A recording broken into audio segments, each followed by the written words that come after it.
Hi students, this is Alex here. இந்த வீடியோல நம்ம Rutherford atom model பத்தி படிக்க போறோம். Rutherford ஓட அட்வைஸ் படி அவங்களோட ரெண்டு ஸ்டூடண்ட்ஸ் கைகர் அண்ட் மார்ஸ்டன் ஒரு எக்ஸ்பெரிமெண்ட் செஞ்சாங்க. அந்த எக்ஸ்பெரிமெண்ட் பேர் வந்து scattering of alpha particles by gold foil. இந்த எக்ஸ்பெரிமெண்ட்ல ஒரு ஆல்பா பார்ட்டிகளோட சோர்ஸ் முதல்ல எடுத்துக்கணும். இங்க பாத்தீங்கன்னா ஒரு thick lead box இருக்கும். So இது வந்து ஒரு thick lead block. இதுல பாத்தீங்கன்னா ஒரு radioactive sample, polonium sample. இது வந்து ஒரு source of alpha particle. அதை இது உள்ள இப்படி place பண்ணிருப்பாங்க with ஒரு fine hole.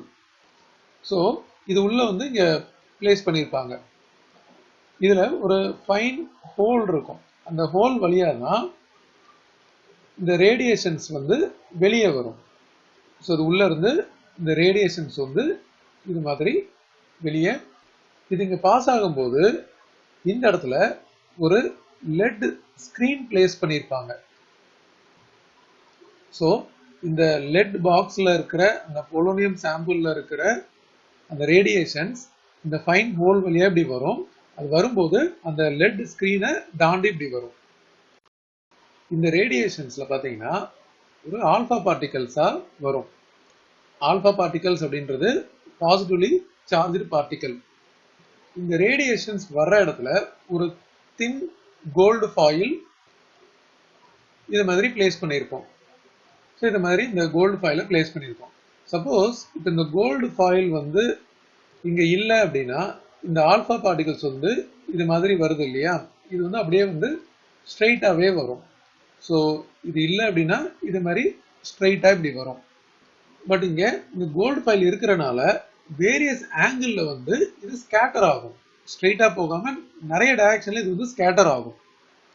ஸோ இந்த டைரக்ஷன்ல இப்படி வந்துட்டு இருந்தது இப்போ இந்த டைரக்ஷன்ல ஸ்கேட்டர் ஆகி வருது. இது ஒன் சச் ரே. இந்த இடத்துல ஒரு மூவபிள் ஸ்கிரீன் வச்சு அப்சர்வ் பண்றோம். இந்த ஸ்கிரீன் வந்து made of zinc sulphide. So இந்த ரேடியேஷன் இதுல பட்ட உடனேயே நமக்கு இங்க ஒரு ஃபிளாஷ் ஆஃப் லைட் தெரியுது. இதை நம்ம அதர் சைடு ஒரு மைக்ரோஸ்கோப் வச்சு அப்சர்வ் பண்றோம். ஸோ இந்த ஃப்ளோரசன்ட் ஸ்கிரீன்ல படுறனால ஒரு ஃபிளாஷ் ஆஃப் லைட் வருது. அதை இந்த மைக்ரோஸ்கோப் மூலமா அப்சர்வ் பண்றோம். இந்த ஆங்கிள வந்து நம்ம தீட்டா அப்படின்னு எடுப்போம். அதாவது ஸ்கேட்டரிங் ஆங்கிள். அதாவது இந்த ஒரிஜினல் பாத்துல இருந்து எவ்வளவு வந்து ஸ்கேட்டர் ஆயிருக்கு அப்படின்றது தான் இந்த ஆங்கிள் தீட்டா, ஸ்கேட்டரிங் ஆங்கிள். இந்த எக்ஸ்பெரிமெண்ட்ல ரூதர்ஃபோர்ட் எக்ஸ்பெக்ட் பண்ணது என்ன அப்படின்னு பாத்தீங்கன்னா, ஆட்டம் அப்படின்றது ஜே தாம்சன் மாடல் படி ஒரு homogeneous sphere of positive charge, அதுல நெகட்டிவ் சார்ஜ் வந்து இது மாதிரி எம்பெண்ட் ஆயிருக்கும். அப்படின்றனால இந்த ஆல்பா பார்ட்டிகல்ஸ் எல்லாம் வந்து இது வழியா இது மாதிரி பாஸ் ஆகும் அப்படின்னு சொல்லி எதிர்பார்த்தாங்க. ஸோ ஆல்பா பார்ட்டிகல்ஸ் வந்து இந்த ஆட்டம் வழியா இது மாதிரி பாஸ் ஆகும் அப்படின்னு சொல்லி எதிர்பார்த்தாங்க. பட் எக்ஸ்பெக்ட் பண்ண மாதிரி நடக்கல. பட் ஆக்சுவலா என்ன நடந்துச்சுன்னு பாத்தீங்கன்னா, எக்ஸ்பெரிமெண்ட் ரிசல்ட் படி ஃபாலோயிங் அப்சர்வேஷன்ஸ் வந்து நடந்துச்சு. என்னன்னா, ஸோ ஒரு ஆட்டம் வழியா இந்த ஆல்பா ரேஸ் பாஸ் ஆகும்போது சில ஆல்பா பார்ட்டிகல்ஸ் வந்து எந்த விதமான டீவியேஷனும் இல்லாம இது மாதிரி பாஸ் ஆனதை அப்சர்வ் பண்ண முடிஞ்சது. இது ஃபர்ஸ்ட் அப்சர்வேஷன். அடுத்த அப்சர்வேஷன் பாத்தீங்கன்னா, சில ரேஸ் வந்து இங்க இருந்து இப்படி வரும்போது சென்டர் கிட்ட வரும்போது கொஞ்சம் டீவியேட் ஆச்சு. ஸோ இப்படி ஸ்ட்ரைட்டா போகாம இங்க இருந்து வரும்போது இது மாதிரி கொஞ்சம் டீவியேட் ஆச்சு. இது இன்னொரு அப்சர்வேஷன். ஸோ அதே மாதிரி நம்ம இங்கேயும் கூட எடுத்துக்கலாம். இந்த இடத்துல வந்ததுக்கு அப்புறம் அந்த ஸ்ட்ரெயிட் லைன் பாத்துல இருந்து கொஞ்சம் டீவியேட் ஆயிடுச்சு. இது வந்து ஸ்மால் ஆங்கிள் டீவியேட் ஆயிருக்கு. இன்னும் ஒரு சில பார்ட்டிகல் வந்து பாத்தீங்கன்னா ரொம்ப டீவியேட் ஆயிருக்கு. அதாவது மோர் தேன் 90 டிகிரி டீவியேட் ஆயிருக்கு. ஸோ இங்க இருந்து வந்தது இந்த இடத்துல வந்து இப்படி டீவியேட் ஆகி போகுது. அதாவது மோர் தேன் 90 டீவியேட் ஆயிருக்கு. ஸோ 90 விட இது அதிகமான ஆங்கிள் டீவியேட் ஆயிருக்கு. இந்த டீவியேஷன் இல்லை அப்படின்னா ஆக்சுவலாக அது எப்படி வந்திருக்கணும், இங்கேருந்து இப்படி ஸ்ட்ரெயிட்டாக வந்திருக்கணும். ஓகே, இப்படி ஸ்ட்ரெயிட்டாக வந்திருக்கணும். பட் இது வந்து இங்கேருந்து இப்படி டீவியேட் ஆனால் 90, அதையும் விட இப்படி அதிகமாக இப்படி டீவியேட் ஆயிருக்கு. இன்னும் ஒரு சில ஆல்பா பார்ட்டிகல்ஸ் வந்து இந்த பாத்தில் இப்படி வருது இல்லையா, வந்தது ஆல்மோஸ்ட் அதே பாத்துலயே வந்து திருப்பி இப்படி டிஃப்ளெக்ட் ஆகி இப்படி ரிட்டர்ன் போயிருக்குது. ஆல்மோஸ்ட் லைக் 180 டிகிரிலேயே இப்படி வந்து டிஃப்ளெக்ட் ஆயிருக்கு. ஸோ இதெல்லாம் இதோட டைரக்ஷன்ஸ். ஸோ இது மாதிரி வருது. ஸோ மெஜாரிட்டி பார்த்தீங்கன்னா டிஃப்ளெக்ட் ஆகாமல் ஸ்ட்ரெயிட்டாக அப்படியே போயிருக்கு. அது நம்ம ஃபர்ஸ்ட் பார்த்தது. சில இது வந்து கொஞ்சம் இப்படி டிஃப்ளெக்ட் ஆயிருக்கு. இன்னும் ஒரு சில இது வந்து மோர் தென் 90 டிஃப்ளெக்ட் ஆயிருக்கு. இன்னும் ஒரு வெரி ஃபியூ வந்து பார்த்தீங்கன்னா இது வந்த பாத் இப்படி, பட் ரிட்டர்ன் ஆன பாத் வந்து இப்படி அதே பாத்துல 180 டிகிரில டிஃப்ளெக்ட் ஆயிருக்கு. ஸோ இந்த 4 அப்சர்வேஷன்ஸ்ல நிறைய வந்து அன்டிஃப்ளெக்ட் ஆகாம இருக்கு அப்படின்னு சொல்லியிருக்கோம் இல்லையா, அதுதான் வந்து இந்த ரேஸ். ஸோ அதை ரெப்ரசென்ட் பண்றதுக்காக நான் இந்த இடத்துல ஏ அப்படின்னு போட்டிருக்கேன். இந்த 4மே வந்து டீவியேட்டே ஆகல. அண்ட் சில பார்ட்டிகல் வந்து கொஞ்சம் டிஃப்ளெக்ட் ஆயிருக்கு ஸ்மால் ஆங்கிள். அதை வந்து பாத்தீங்கன்னா நம்ம இந்த டயக்ராம்ல போடும்போது இந்த இடத்துல 2 டிஃப்ளெக்ஷன் இருக்கும். இதை நம்ம பி அப்படின்னு எடுத்துக்கலாம். அதாவது பின்னு போட்டுருக்கு செகண்ட் பாயிண்ட் கொஞ்சமா ஸ்மால் ஆங்கிள் வந்து டிஃப்ளெக்ட் ஆயிருக்கு. இன்னும் கொஞ்சம் பார்ட்டிகல்ஸ் வந்து மோர் தென் 90 டிகிரி டிஃப்ளெக்ட் ஆயிருக்கு. ஸோ இந்த மோர் தென் 90 டிகிரின்றது பாயிண்ட் சி இருக்கு இல்லையா, ஸோ அது வந்து இந்த ரேஸ். ஸோ மோர் தென் 90 வந்து டிஃப்ளெக்ட் ஆயிருக்கு. அண்ட் இன்னும் வெரி ஃபியூ வந்து பாத்தீங்கன்னா deflected back by 180 degree. So அதை வந்து நம்ம டி அப்படின்னு போடலாம். ஸோ இந்த இடத்துல இப்படி வந்தது ஆல்மோஸ்ட் அதே பாத்லயே வந்திருக்கு. ஸோ இதெல்லாம் வந்து எக்ஸ்பெரிமெண்டோட ரிசல்ட்ஸ். நமக்கு ஒரு கிராஃப் இருக்கு. அந்த கிராஃப் வந்து given by Geiger and Marsden. So இவங்க வந்து ஒரு சில அப்சர்வேஷன்ஸ் பண்ணி இந்த ஆல்பா ஸ்கேட்டரிங் மூலம் ஒரு கிராஃப் கொடுக்குறாங்க. இவங்களோட கிராஃப் பார்த்தீங்கன்னா நமக்கு ஹரிசாண்டல் ஆக்சிஸ் இருக்கு அண்ட் வெர்டிக்கல் ஆக்சிஸ் இருக்கு. இந்த ஹரிசாண்டல் ஆக்சிஸ்ல வந்து ஸ்கேட்டரிங் ஆங்கிள் இருக்கு. ஸோ இந்த ஹரிசாண்டல் ஆக்சிஸ்ல வந்து ஸ்கேட்டரிங் ஆங்கிள் இருக்கு. அதே மாதிரி இந்த வெர்டிக்கல் ஆக்சிஸ்ல எவ்வளவு ஆல்பா பார்ட்டிகல்ஸ் வந்து ஸ்கேட்டர் ஆயிருக்கு அப்படின்றது தான் இந்த வெர்டிக்கல் ஆக்சிஸ்ல இருக்கு. ஸோ நம்ம ஒரு யூனிஃபார்ம் கிராஃப் லைன்ஸ் எடுத்துக்கலாம். அதே மாதிரி இங்க வெர்டிக்கலாவும் நம்ம எடுக்கணும். இதுல பாத்தீங்கன்னா இந்த ஹரிசாண்டல்ல நமக்கு தீட்டா இருக்கு இல்லையா, நம்ம 20 யூனிட்ஸா எடுத்துக்கலாம். அதாவது இங்க 0ல இருந்து ஆரம்பிக்குது. இந்த இடத்துல 20, 40, 60, 100, அகைன் 120, 140, 160, 180 வரைக்கும் நம்ம போட்டாச்சு. வெர்டிக்கல் ஆக்சிஸ்ல பாத்தீங்கன்னா இது ஒரு எக்ஸ்போனன்ஷியல் பவர்ல இருக்கும். அதாவது இது வந்து 10 பவர் 1, இது 10 power 2, 10 power 3, 10 power 4, 10 power 5, 10 power 6, 10 power 7 இது மாதிரி இருக்கும். இது வந்து number of alpha particles scattered. ஒவ்வொரு ஸ்கேட்டரிங் ஆங்கிளுக்கும் நம்பர் ஆஃப் பார்ட்டிகல்ஸ் எவ்வளோ அப்படின்றத அப்சர்வ் பண்ணி கெய்கர் அண்ட் மார்ட்சன் வந்து மார்க் பண்றாங்க. ஸோ ரஃப்லி 5 இருக்கும்போது இந்த 10 பவர் 7 விட கொஞ்சம் கம்மியா இருக்கு. அதுக்கப்புறம் ரஃப்லி ஒரு ஆங்கிள் 10 டிகிரி இருக்கும்போது கொஞ்சம் கம்மியாகுது, 10 பவர் 6 விட கொஞ்சம் கீழே இருக்குது. அடுத்தது ஆங்கிள் 20 கிட்ட வர்றதுக்கு முன்னாடி 10 பவர் 5 ரஃப்லி இருக்கு. ஆங்கிள் 20 வரும்போது ரஃப்லி இதுக்கு நடுவில் இருக்கு, 10 பவர் 4க்கும் 10 பவர் 5க்கும் நடுவில் இருக்கு. 40 கிட்ட வரும்போது 10 பவர் 3 விட கொஞ்சம் அதிகமா இருக்குது. 50 ஆங்கிள் வரும்போது 10 பவர் 3 விட கொஞ்சம் கம்மியா இருக்கு. 60 டிகிரி வரும்போது 10 பவர் 2க்கும் 10 பவர் 3க்கும் நடுவில் இருக்கு. 90 வரும்போது 10 பவர் 2. இப்போ 110 வரும்போது அதையும் விட கொஞ்சம் கம்மியாகுது. ஸோ இந்த இடத்துல கொஞ்சம் கீழே போட்டுக்கலாம். அதுக்கப்புறம் 120 வரும்போது இன்னும் அதோட கொஞ்சம் கீழே வருது. 140 வரும்போது இன்னும் கொஞ்சம் கம்மியாகுது. அப்புறம் 160 வரும்போது இன்னும் கொஞ்சம் கம்மியாகுது. 180 கிட்ட வரும்போது இன்னும் கொஞ்சம் கம்மியாகுது. ஸோ இந்த டாட்டட் பாயிண்ட்ஸ்லாம் வந்து கெய்கர் அண்ட் மார்ட்சன் மெஷர் பண்ணி பிளாட் பண்ண பாயிண்ட்ஸ் இது. ஸோ இதை நம்ம கம்ப்ளீட் பண்ணியாச்சு.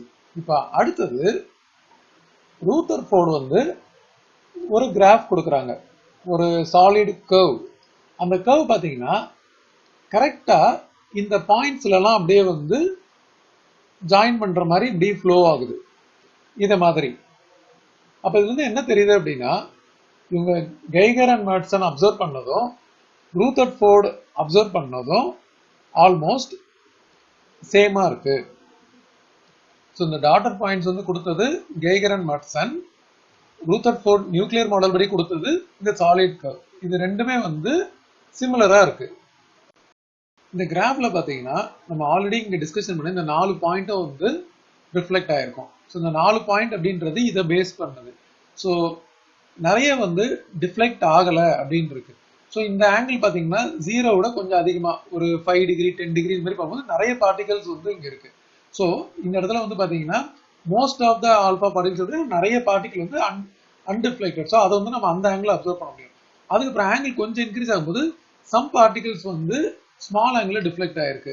அப்ப என்ன ஆகுதுன்னா கொஞ்சம் ஆங்கிள் இன்க்ரீஸ் ஆக இது வந்து டவுன்ல வருது கிராஃப். அப்போ கம்மியா இருக்குது சம் பார்ட்டிகல்ஸ். அதுக்கப்புறம் அபவ் 90 ஆங்கிள் வரும்போது ஃபியூ ஆல்பா பார்ட்டிகல்ஸ். இங்க 90 கிட்ட வரும்போது பாத்தீங்கன்னா இன்னும் ரொம்ப கம்மியா இருக்கும். ஸ்டார்டிங்ல இங்க இவ்வளவு இருந்துச்சு, பட் இங்க வந்து 90 வரும்போது ரொம்ப கம்மியாயிடுச்சு. அதுக்கப்புறம் போக போக பாத்தீங்கன்னா 180 வரும்போது வெரி ஃபியூ பார்ட்டிகல்ஸ். ஸோ இந்த இடத்துல வரும்போது ரொம்ப கம்மியா இருக்கு. ஸோ அந்த ஆங்கிள் வந்து அதிகமாக அதிகமாக நம்மளோட நிறைய பார்ட்டிகல்ஸ் வந்து அப்சர்வ் பண்ண முடியல. ஸ்கேட்டர்ட் பார்ட்டிகல்ஸ் வந்து கம்மியா அப்சர்வ் ஆகுது. ஸோ அதுதான் இந்த 4 பாயிண்ட்ஸ் நீங்க பார்த்தோம். ஸோ அது வந்து இந்த கிராஃபிக்கலா வந்து நம்ம பிளாட் பண்ணியிருக்கோம். இப்போ இதுல இருந்து என்னெல்லாம் கன்க்ளூஷன்ஸ் இருக்கு, ரூதர்ஃபோர்டோட கன்க்ளூஷன் என்ன, conclusion made by Rutherford based on the above observation என்ன அப்படின்றத பார்க்க போறோம். ஃபர்ஸ்ட் கன்க்ளூஷன் என்னன்னு பாத்தீங்கன்னா, atom has lot of empty space அப்படின்றத ஃபர்ஸ்ட் கன்க்ளூஷன்.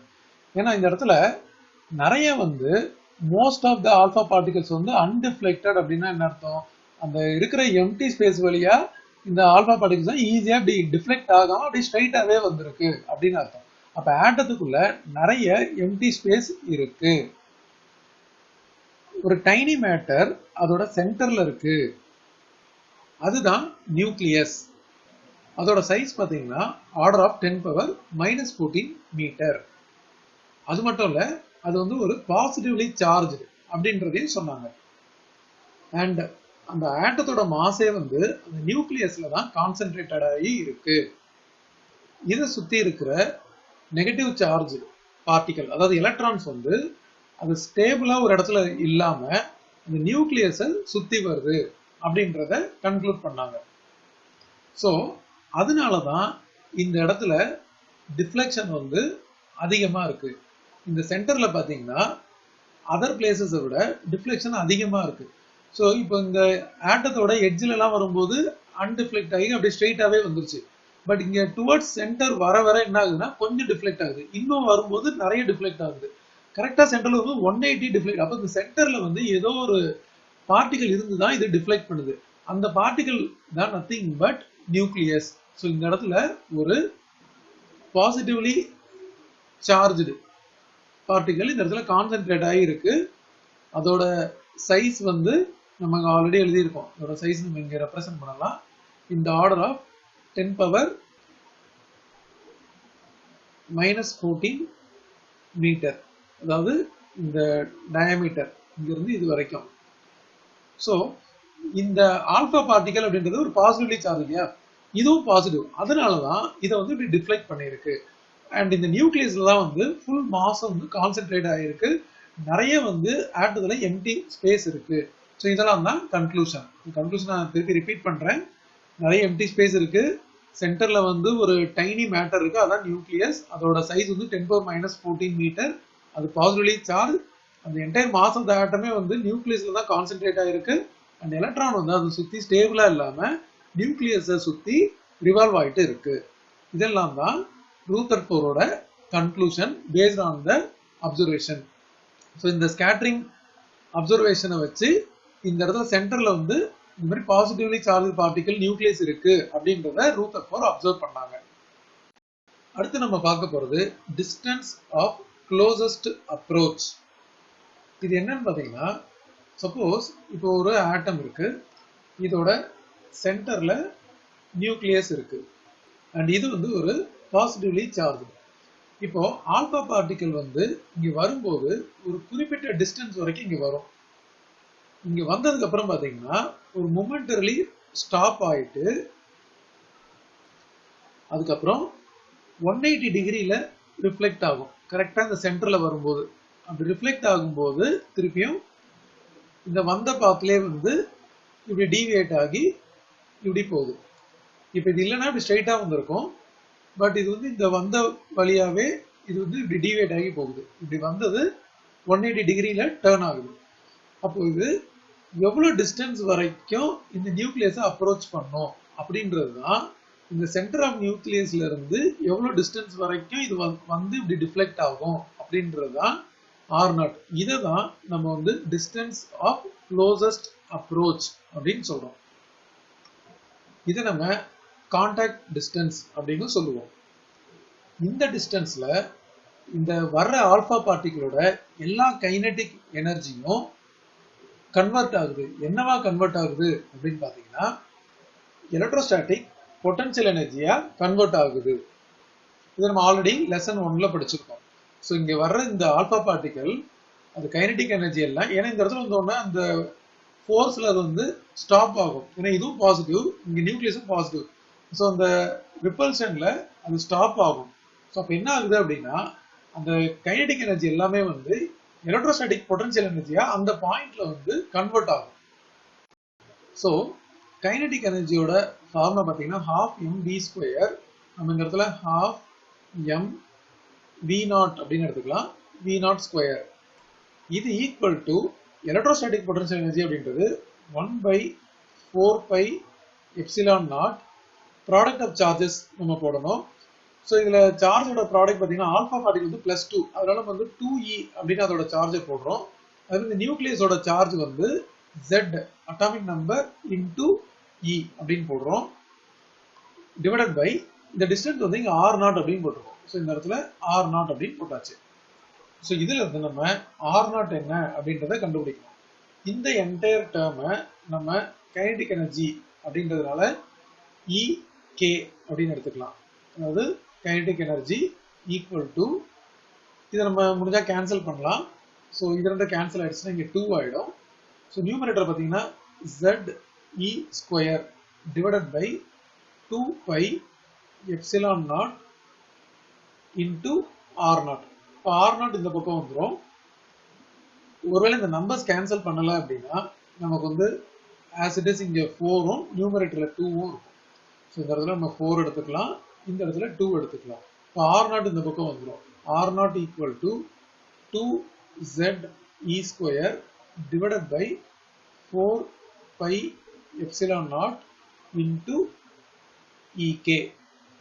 இந்த எக்ஸ்பிரஷன் வச்சு நம்ம நியூக்ளியஸோட சைஸை கண்டுபிடிக்கலாம்.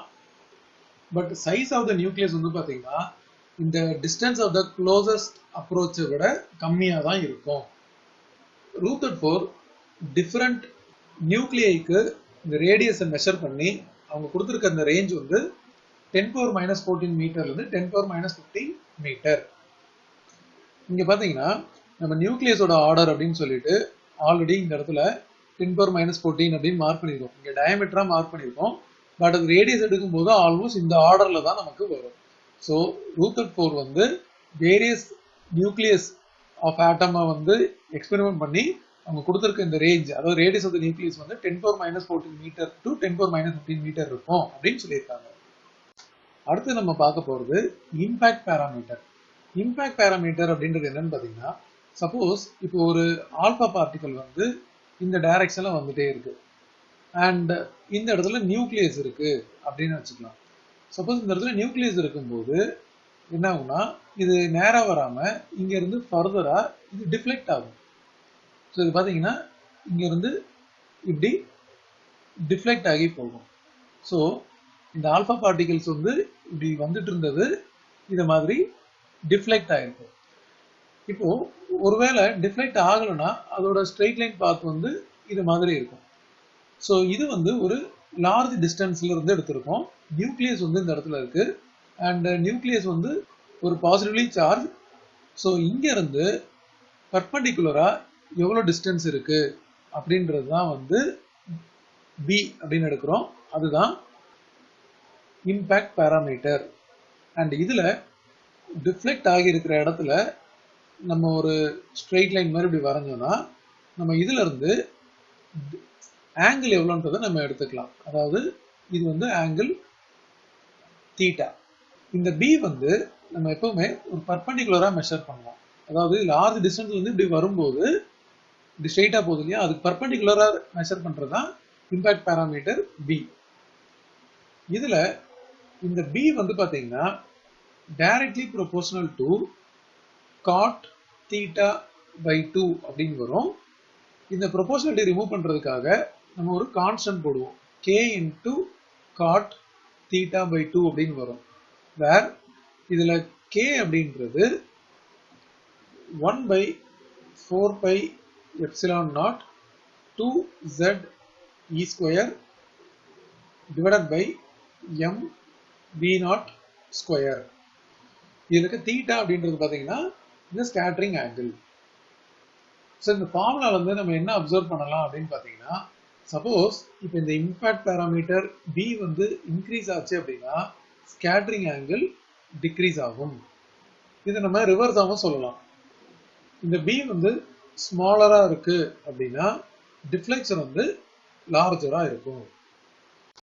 ஸோ impact parameters அப்படின்றது நமக்கு புரிஞ்சிருச்சு. அது nothing but the perpendicular distance between the center of the gold nucleus and the direction of velocity vector. அதாவது ஆல்பா பார்ட்டிகளோட velocity vector when it is at a large distance.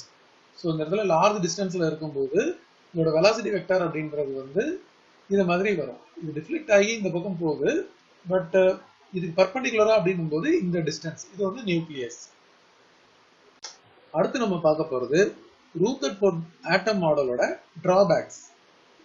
Rutherford ஆட்டம் மாடலை வச்சு நம்ம நியூக்ளியஸோட டயாமீட்டரை நம்ம கால்குலேட் பண்ணலாம் அண்ட் ஆட்டத்தோட சைஸையும் நம்ம calculate பண்ணலாம். இருந்தாலும் அதுல ஒரு சில டிராபேக்ஸ் இருக்கு.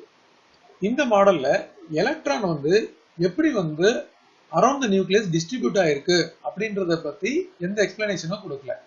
அதாவது எலக்ட்ரானோட டிஸ்ட்ரிபியூஷன் அரௌண்ட் த நியூக்ளியஸை பத்தி கொடுக்கல அண்ட் ஆட்டத்தோட ஸ்டெபிலிட்டியை பத்தியும் கொடுக்கல.